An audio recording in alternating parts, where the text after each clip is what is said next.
Hello and welcome to another AIC Productions video. Today I want to do a quick response video to a question I had in regards to the ASUS 403 laptop I have. Now, the question I got was, can you edit video on this laptop?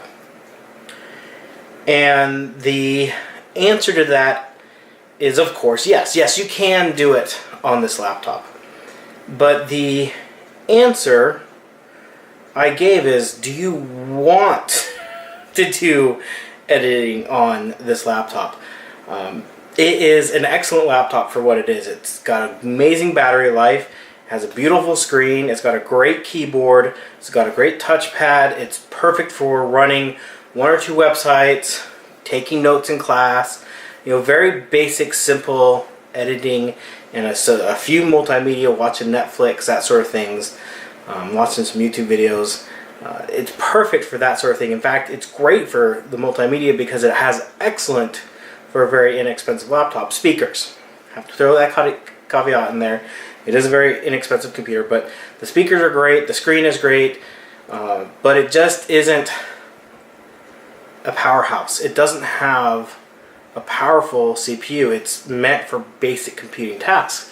And so I wanted to demonstrate that by running two benchmarks, both in Cinebench. We're going to run the OpenGL and then the CPU test. And as comparison, I have next to it my Lenovo T420 laptop. The ASUS, I bought them within a couple months of each other. The ASUS I spent about $260 on. The Lenovo I spent under $150 on, and I spent a little bit more on it because it does have a dedicated graphics card. You can find them even cheaper than that if you really shop around, in great condition. But the Lenovo has a second gen Core i5 processor in it, a 2520M is the processor in that, while the ASUS has a Celeron N3350. So what does the Celeron have over the Lenovo, or what does the Lenovo have over the Celeron? Well, let's find out. So the first thing we're going to do is the OpenGL, more of a graphics processing type of test. So let's go ahead and click those to run. And I'll probably speed through some of this so you don't have to wait for the test, the full time of the test. And I did start them at the same time, at least as quickly as my fingers can do it.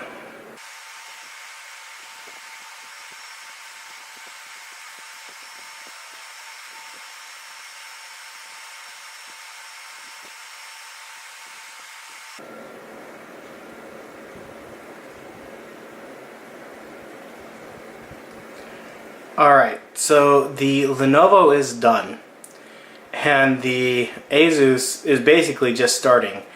The Lenovo almost finished before the ASUS even started the test.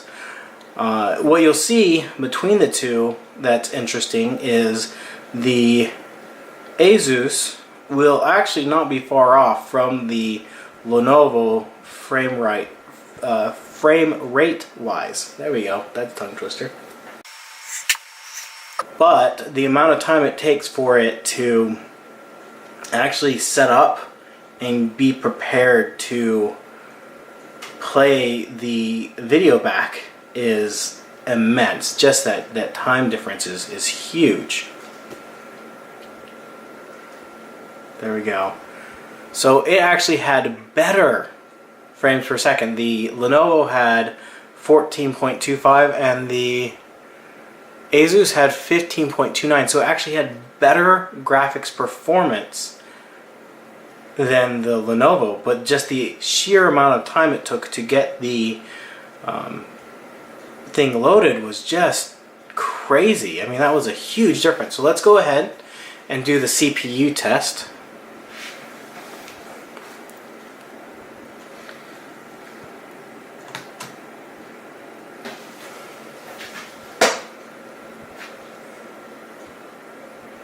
And once again, the Lenovo is just crushing it in the amount of time it took to load the test.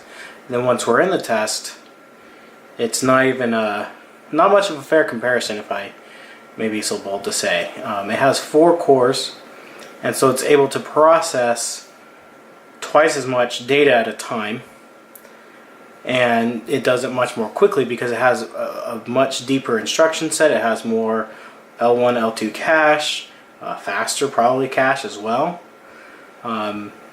And being that it's upgradable, it does have 12 gigs of RAM, and it also has an SSD drive versus the eMMC drive, which the eMMC, while much faster than a spinning drive, is a fraction of the speed of a proper SSD, and is completely crushed by a NVMe or M.2 SATA drive. And so what I'll actually do is I'll run 2 tests on the Lenovo. Once this is done, I will run just a normal performance benchmark test and see how far we get into that before the ASUS is done. So go ahead and let that run here.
Alright, so Cinebench is finished, and we are about 2/3 of the way done through the pass mark performance test.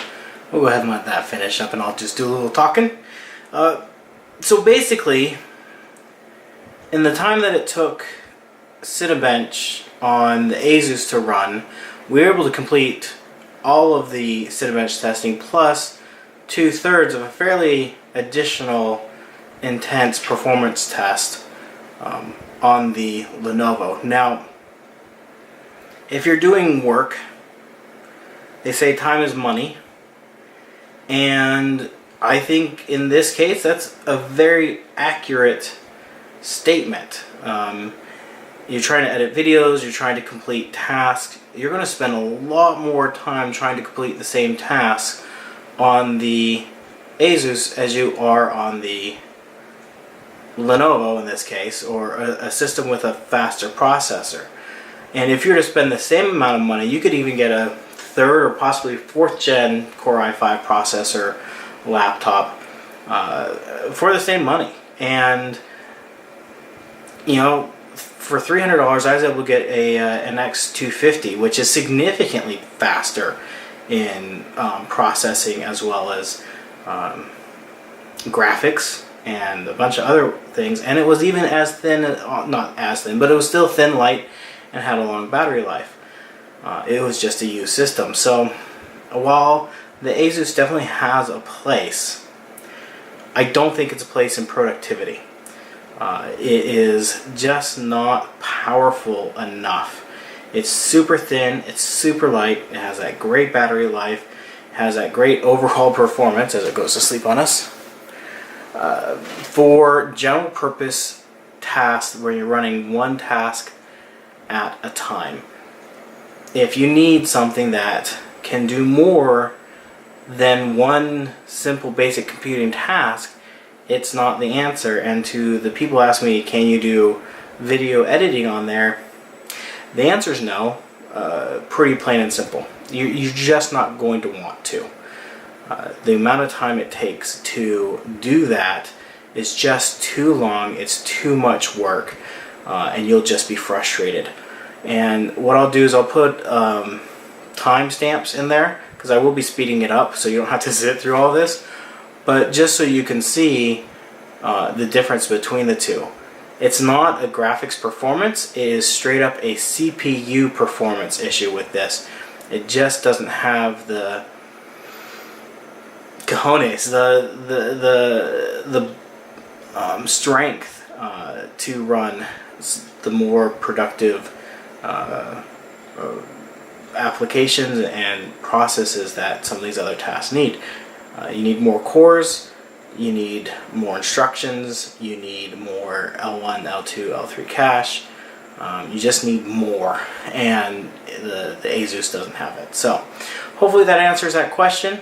Feel free, if you have any more questions, to ask in the comment section down below. I'll shortly be putting up my gaming video, but I apologize. I've been sick, my family's been sick, and I just haven't been up to making videos recently. So I have compiled a list of all my pass mark performance tests I've done on laptops over the last couple of years. So if you want to see that, let me know in the comment section down below. I will be putting that probably on my website here shortly. AICvideos.com link again is in the description down below, as well as my affiliate links. I appreciate any support gained through those. Thank you for watching, and I hope you have an amazing day.